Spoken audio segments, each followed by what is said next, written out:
right, everybody. Thank you for jumping on with us for our Training Day podcast. I got my man Joe Basso, the boss of FFL 320 Life Solutions, and who's constantly moving, shaking, making things happen, growing, expanding, leading leaders, bringing on new agents, just a machine of a guy. And I'm excited to have you on today, Joe. How are you, buddy? Well, what's up, man? Good to be here. It's good to have you, bro. Yeah, dude. It's this is my favorite podcast to be on. I always look forward to it, and yeah, dude. Hopefully, we can help some agents today. Help some other leaders too. Well, I have no doubt about that. I mean, with how much I've seen you grow. I mean, you came into our business with a lot of natural, leadership / business acumen skill set, but you've grown leaps and bounds since you've gotten here and kind of learned where the triggers and things are to move people, help people, build position managers. So I'd love for you to talk about that. I think that if we can try to help some aspiring leaders come up or some people that are on their way get a little better today, that'd be great. So as you were, kind of structuring your business and looking at things the way you see them, and looking at now the management team you have now, which is a fleet of people, what were some of the things that you were thinking, and how did you start moving and kind of shaking quickly to structure what you have now? Yeah, dude, that's a really great question. The first thing that popped into my head when you said that was, I wish I could take credit for kind of masterminding the shape of what 320 is today. I think that no doubt there were a ton of conversations and a lot of thought and vision as to what we wanted it to be and where we want it to go in the future, even looking, forward now. But the truth be told, when I can go back and kind of rewind and look back in history a little bit, we just wanted to keep our feet moving and surround ourselves with a ton of great people. I'm a believer, if you put yourself, with the right group, the right mix of people that are working hard, everybody's aligned as far as who they are as people. So morals, ethics, those sorts of things. Right. Good things are going to happen if everybody's moving towards the same goal. So I think that if I can be honest and look back, man, I was in the right place at the right time, and I've been blessed to be able to be in business with just a really great group of people. And then we're growing together, right? It's kind of like, my wife Carmen really well. Mm-hmm. We got married so young, and it's funny. People ask all the time, man, got married at 22 and 20, so we'll have our 10-year anniversary this year. Congrats, brother. Oh, thanks, bro. But it's like people say, man, you guys just knew something to get married that young, and you've had a lot of good success in your marriage at a young age. I'm like, no, the truth is, we didn't know what the heck we were doing, man. We were kids. We got married young, and then we grew up together. It was just two people that wanted the same thing, and we got to do it together. And when I look at 320, that's what I see. I see a lot of really great people that had, a similar vision, similar goal, and, we've all grown together. And I get to, unjust credit sometimes for, the position that I get to play. And I try and play my role, dude. I'm a role player, and I just try to play the role that I believe is, what I'm meant to do. Does that make sense? It does. And it's actually a great analogy. It's humble, which is great, Joe. But it's a great analogy, you and Carmen, and then like this group, because I actually see that. Like, I actually see, you growing together with your team. Like, the shape was so organic, that does make sense. I mean, you were figuring out while you were figuring it out. So when you're talking to people, right? You're talking to someone who's helping 300 families a month, and they're trying to, get to 1,000 families a month. What is some advice that you'd give in reference to, the ability to stay in the fight? Like, people let punches knock them to the ropes way too often, even when they're doing amazing things. I had a guy in my office one time, he's doing unbelievable as a business owner in American business. Like, you know what I'm saying? But in the landscape of the insurance business, maybe even the microscope of FFL, he's like, if this doesn't change in, 3 months, I'm packing it in. I'm like, say that. Let's draw your numbers out. So I would start writing on the whiteboard what he's grossing, what he's spending, and I'm like, this is your profit in like real American business, and you're out of your mind and upset about it because of whatever. Joe, what's your take there?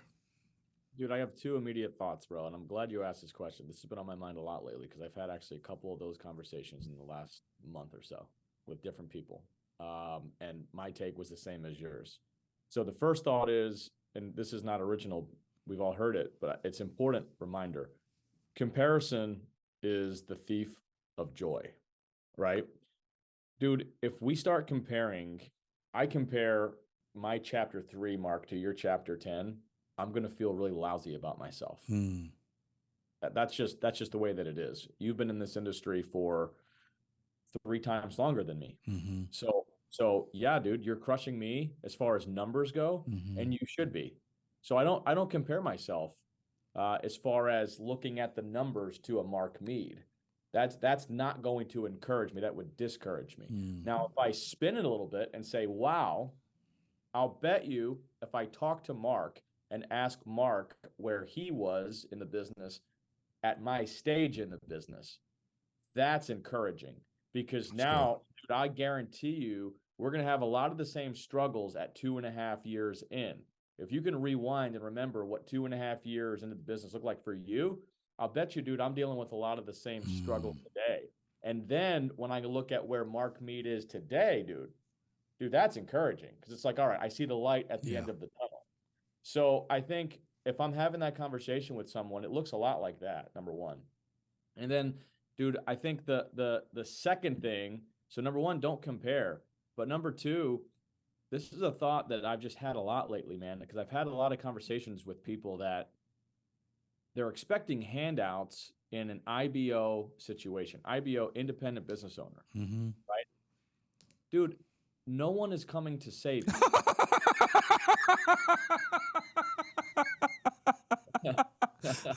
I've been saying that for so long, and I didn't know you were going to say that. And the way you dropped it, my spirit just lit on fire. I'm sorry. You are so right. It drives me insane, man, because like when I started in this business, and this is where you and I are so much alike. It's why we get along so well. Dude, you and I aren't sitting around having Have I ever asked you really for anything? Ever? No. I ask you for advice all the time, but I don't ask you for day-to-day assistance in my business. Right. Because that would be ludicrous because you own your business and I own my business. And like, they're two separate businesses, right? Yeah. So I see a lot of people and I think that they still haven't worn the mantra, this is mine. I own this. Full accountability. And until you take full accountability of your own business, and this is true in anything in life, true accountability of your own relationships, true accountability of your own health, true accountability, you name it, bro. It's true of everything. You always have an excuse. And when there's an excuse, it's so easy to tap out. It's so easy to tap out. So for me, man, trying to get people to understand this is yours. This is your legacy. This is your family. This is your budget. This is your bank account. This is yours. I'm here to assist in any way that I can. And the biggest way that I could assist people on my team, and Mark, the biggest way you've been able to assist me, I'm on your team, is it's wisdom. It's wisdom, it's experience, it's, hey, this is 60 minutes here and there, 60-minute chunks. This is where I'm at in my business. I have this hurdle in front of me. Mark, should I jump over it? Should I go around it? Should I blow it up with dynamite? How do I get through this hurdle? That's the kind of assistance that people need. So if I'm sitting with somebody helping 300 families a month as a team and their mindset is off, we got to fix the mindset first. And then nuts and bolts, typically, not always, but typically, they're not working nearly as hard as what they think they are. If we actually break down their activity, bro, there's so much white space on their calendar, and they're just doing nuts and bolts things wrong. Like it's in their head, it's something way different than what it is. It's usually nuts and bolts. They're not recruiting enough, and they're not selling enough. It's just typically that simple. Makes sense. It does. I mean, I was having a conversation the other day about the power of selling. It was mind-boggling to me that more people don't take advantage of the power of selling. It's so liquid, and your ability to kind of go out there and make it happen. And when, for me, selling was always the thing that eradicated frustration. It was like, I'm not as frustrated. I might be frustrated when not growing as fast, but I'm not as frustrated because it doesn't affect anything going on in my world, my office, my staff, my family, my house. Like, I'm not concerned. Debt, I'm not concerned. So that's huge. And you find like cash flow just erases problems. You are a cash flow king. Like, you understand cash flow really well. Talk a little bit about the power of cash flow and why it's so important to run business to make money until you don't need to. 100%, dude. So where do I want to start on this? I think let's start with the pillar of why I believe cash flow is so important. Everything for me, and I think for most entrepreneurs, most salespeople, most independent contractors, it breaks down to mindset. I say it and I preach it all the time, and I preach it to myself all the time. Whenever my mindset gets off, guess what also gets off? My productivity. So I know that my mindset is directly related. It's correlated to my productivity. And so when I have a few day period where my productivity is down, it's because I got what my mom calls stinking thinking. So, I, I gotta fix that, right? So what's the fastest way to get yourself out of the right mindset, Mark? It's to be stressed. What's the number one stressor to most people? It's financial stress. So setting up your business with the right cash flow and figuring out what that looks like. And it's different at different levels, right? In the beginning, you just got to go sell your butt off. You sell your butt off. You're recruiting on the way to appointments if you're in field. Nowadays, almost everybody's telesales. So you're getting no-showed. What if you're good 50% of the time, 40%? That's just the business. It is what it is. Right. Dude, I don't look at that as a negative thing. Because now when you're no-showed, you've got two options for more cash flow. Either one, you pick up the phone and you start, one call closing, which again eradicates your cash flow problems. If your activity is where it should be, your lead flow is where it should be. Or two, you're on the phone recruiting, which doesn't pay your bills today, but it does tomorrow. Does that make sense? Yes, it does. So it's having the right mixture of understanding what do I need to do today to pay my bills, and then what seeds am I going to plant today they're going to pay my bills tomorrow. Like, I never want to be in a situation, dude. Think about a farmer that all they ever do is harvest. Well, dude, they're only going to get so far. Right. Harvest. There has to be periods of time where they're planting seeds, they're watering seeds, Yes. they're fertilize. They're doing all of these things, Right. because that's for tomorrow. Those are tough days, by the way, for the farmer, because the farmer goes out there in 100 degrees, 115 degrees. They're planting seeds. They're out there all day. They're filthy. They're dirty. They're lonely. It's no fun. And they go home that night, and what do they have to show for their work, Mark? Nothing. Tangibly today? Dirt. Nothing. 90 days from now? Yeah. It changes the game. So finding out how your schedule should look, where you've got a giant portion where you're collecting today. You're getting paid today. So you can go home with something today. That's where most new people, if your team is under, 500 families a month, 750 families a month, you don't have the ability to just plant seeds. Right. Just invest. You have to go out there and collect every day still. Correct. And then I think over time, dude, your calendar starts to change a little bit. Yeah, sure. In the beginning, maybe it's 70% harvest, and 30% seed. Mm-hmm. 80% harvest, 20% seed, right? And then as your team starts going, your business starts to grow, maybe it's 60-40, 50-50. Maybe at some point you get to 30-70. Before long, dude, you've planted so many seeds. Love. Most of your time is harvesting. And that's the beauty of entrepreneurship. Seed time, harvest time. One of my favorite topics in the whole world. And it's so true.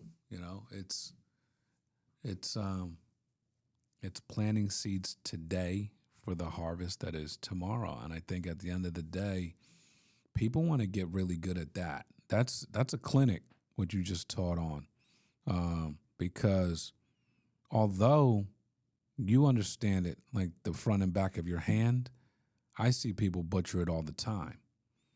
Now they butcher it for different reasons, Joe. There's this thing called independence, and people boast mightily in their independence, thinking it's freedom. And the truth is you're not free. You're abusing your independence and calling it freedom. Wow. If you were utilizing the independence the way it's supposed to be, the way you just explained it, seed and harvest, you would end up being free.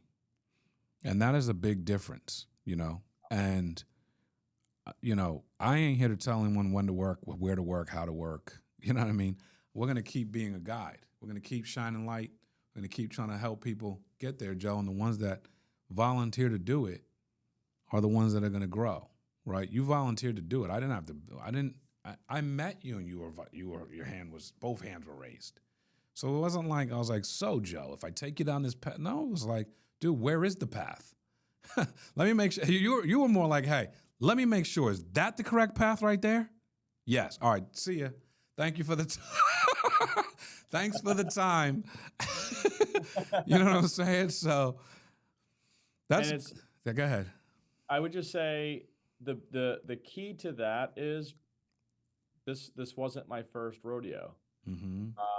I was blessed to have great mentors previously and to have jumped over and ran around and blown up some of those hurdles prior in other situations. So that's not to make anybody feel bad if you're coming in and you're a little bit like maybe you're a little scared to run down the path guns blazing just now. What I will say is this, Mark, I see people, they're taking too long, in my opinion. Not everybody, but I see a lot of people that, in their head, their evolution from start to guns blazing, in their head, it's years, and it shouldn't be. Like, dude, it doesn't take long to figure this business out. It takes, if you're brand new to sales, new to business, all right, let's give you a 3 to 5 month like mulligan. But like if you're sitting around for a year and you are like today, 12 months in, you're where you were a year ago, that's on you. And I can't, as a good human, I tend to coddle people sometimes.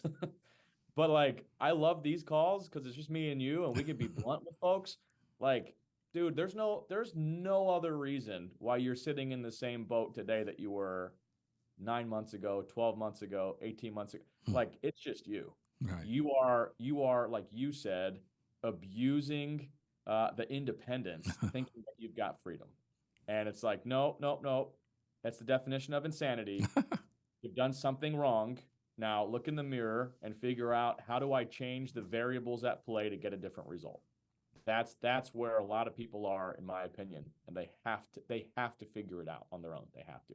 I'm so glad you went down this path, because I wanted to talk about how quickly you adapt and adjust to situations.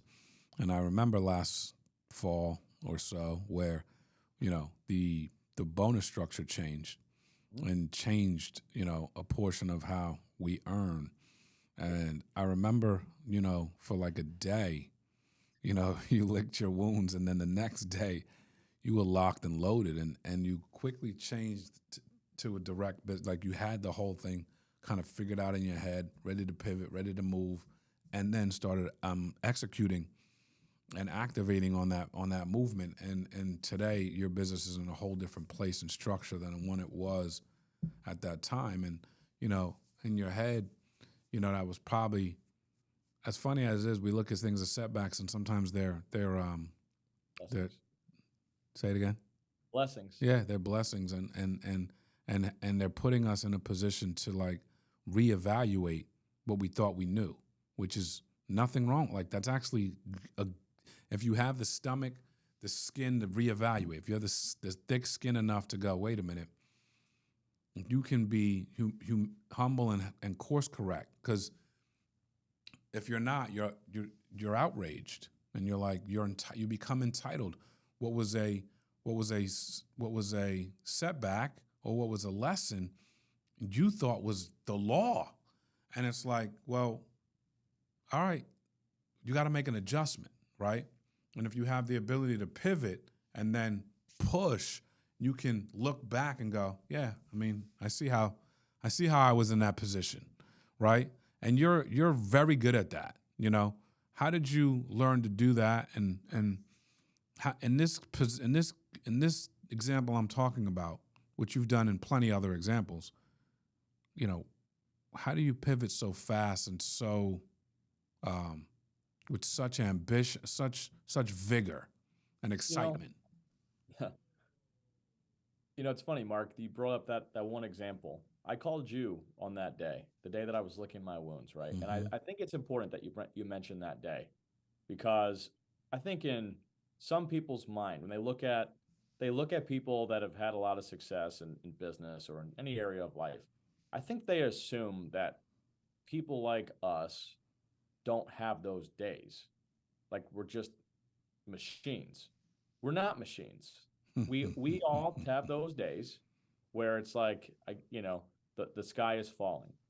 The key is to have those days. A day is not a week is not a month is not a year, right? You gotta pivot quickly. And to answer your question directly, I think, dude, I don't know. I think we're all a combination of our life experience and decisions that we've made. I grew up, you know this, and a lot of people listening would know this. I grew up in a pastor's home, and I think watching my dad pastor my entire life, every pastor would resonate with it. Anybody in ministry or leadership would resonate with this. There are times that you can look at a situation. Let's use a pastor and the church member. You see a church member making decisions that you know are going to lead them down the wrong path. But all you can do is give them advice. That's all you can do. Mm-hmm. You can't control other people. You can't control most things. The only thing that you can control, Mark, the only thing that I can control, Mark, is how we react to situations and what we're going to do with the new information that we've been given. Mm. And where I see, and unfortunately where I have seen a lot of people in business, my peers, and through the years, the last 12 years, seen a lot of people go by the wayside and tap out, give up, quit, because something changed. And instead of them looking at that change as an opportunity, they looked at it as a sentence. Wow. And through anything that you've been given, Mark, there's an opportunity. And the opportunity only comes when you change your mindset, change the activity, and change the variables that you've been doing with the new data that you've been given. Does that make sense? Absolutely. That's so strong. The sentence versus, what was the first thing right before sentence? Opportunity. Opportunity, I or alliterated it. like it's amazing. I was down at Integrity's office in their meeting last week, and they have the chief information officer, so the guy who runs all the technology at Integrity, which is a lot, says he's talking about the challenges on the Medicare side, and he says, but I like chaos because chaos creates opportunity. I've never heard anyone say, I never heard chaos and opportunity together ever. Like that's such a a weird dichotomy, but it's no different than what you said. You know, the challenge that you're facing is actually an opportunity. If you will take the time to view it that way, whatever the challenge is, whoever I'm talking to, the challenge that you're facing is actually an opportunity. You know, I can complain about the communication with my wife, or I can be a leader in the communication change. It's either a problem or an opportunity. You know what I'm saying? And it's like, but I have the ability to decide, and I have the ability to act. So I like the chaos creates opportunity but that's a pragmatic, solution-based, winning mindset thinker, right? Nobody who's doesn't think to win would say something like that. That's such an opportunistic statement. We take it down and boil it down to its base. You know what I really believe it is, Mark? And this is ironic because people that really, really know me really well as a person. They know that I'm a actually fairly emotional person. But you've got to learn, if you're listening, I'm talking to you if you're listening to this, you've got to learn how to separate your emotion from your business. You've got emotion and you've got logic. And there are days in your business where emotion can take the steering wheel and you're going to make good decisions because of it. Most days, if your emotion is controlling your business, you've got problems. So on those tough days, I honestly think, Mark, that it's the emotion inside of people that make them throw in the towel. They just can't get over the emotion of the thing. And if you're able to kind of compartmentalize that emotion for a minute, and like you said, take a pragmatic, logical approach and say, okay, I can't change this. This is completely out of my control. But what is in my control? Ooh, what can I control right now? That's where you see the winners separate themselves. I'm not putting myself in that category. I'm just saying I've seen that a lot in my career, looking up at mentors and looking at people like you that are winning at a high level. And when you kind of take a look and you take a step back and just pay attention. Pay attention to the winners. You see, success leaves clues, and you start to dissect what they're doing. They're able to find the opportunity by separating the emotion out of their decisions. That's so good, dude. I mean, that thing hit me. I mean, God bless. That's so strong. I'm like stumbling over my words, because the reality is that you can't run a business and not have bad days. You can't run a life and not have bad days, And I would think that what you're saying translates across multiple life verticals. But I think that someone could take that nugget and we could wrap, you don't have to listen to the rest. I mean, that's that good, is that you have the ability to absolutely separate the emotion from the business every single time. Sometimes you need to take a step back. Sometimes you need, some quiet time. Like, some of these things hit like meteorites. Some are like mosquito bites. Sometimes we try to make mosquito bites meteorites and meteorites mosquitoes. And it's like, just take a step back. You're in business. The business is going to move based on how you respond to this. It's going to move. So I like the way you said people throw in the towel, because the guys that don't throw in the towel, that continually manage tough situations, those guys are bosses. I mean, those are the guys that I admire. You realize how many, I was saying this the other day. There's people that I think about that make me angry when I think about them. Not really angry, but like angry. When I think about LeBron James, Michael Jordan, Tom Brady, guys that dominated my teams for decades, Yep. you know? And then LeBron James not coming to the Knicks. You know what I'm saying?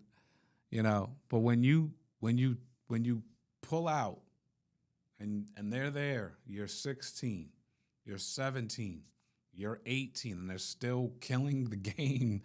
What you got to do, Joe, is you got to take this thing called the cap and you got to tip it. Well said. You know, so when I think about Titans in business, it's not the good days that made them Titans. It's how they handled the bad days where they didn't throw in the towel. You and I had a conversation late Friday night, and we talked about this quote, and it's a perfect cap to this call, which is greatness is not measured in years. Greatness is measured in decades. The problem is, Mark, most people don't last decades. They quit in years and they never achieve the greatness. Yeah, it's facts. In a microwave society, it's like, where's mine? Why didn't I get it? Why didn't I get it then? Where is it? Where's mine? Hey, you said, hey, but where's mine? And it's like, dude, I love that quote because nothing becomes great. Like there's things that have been revolutionary, but the greatness showed up later on. Oh yeah. You know what I'm saying? Like Facebook was revolutionary from the word go. Was it great? We could debate it. It was early. Like it's great. It's meta today. You know what I'm saying? Like now they stood a 20-year time frame, a 16 to 18-year time block. There was a point along that time it became great way before I'm saying this statement. But when I was in college and people were talking like, well, I wasn't even in college when Facebook came out, but I feel like I was because I would still be visiting college campuses because I was young in my 20s. So I would ride out in a minute for a little fun. And it's like, now I see people on Facebook like, what is that? You know, and it's like, oh, it's this thing. And it's on these few campuses. And it's like, but it's sweeping. It's not great. It's just got buzz. Look at Bezos and Amazon. I mean, my man started it out of his garage selling books, Mark. We look at Amazon today. I mean, you can't escape Amazon. It's everywhere doing everything. But it took decades. Mm. They were not profitable for years and years and years, losing money. Mm. Look at where Jeff Bezos and Amazon is today. It's a prime example. And that's crazy. I'm gonna wrap with this. You know, the integrity wealth management space, which is 2 years old. 2 years old. Wealth management. You know, the assets under management are $40 billion in 2 years, and then we're looking at it, it's like they're just getting started on that side. So I look at that, the people that run that or are integral to that piece of the business. I'm like, God bless. Like, we as independent business owners have the ability to scale long term if we focus on, I think what this call has become is knocking out the bad days and staying positive. That's leadership. So, Joe, man, you have no idea. I love you. I appreciate you. You're a stalwart. You know, you've been a huge pillar, positive force for me, and I appreciate you more than you know, man. Dude, I love you very, very much, man. And so, let's keep building something great. Yes, sir. Well, thanks for sharing. This is a banger, boys and girls, banger. So please listen to this one, listen to it closely. Joe Basso, the assassin. Now, I'm gonna have to work with that a little bit. I like the double S's there, but I like what it represents for you. Appreciate y'all jumping on. Training day, baby. God bless. Thanks, Joe.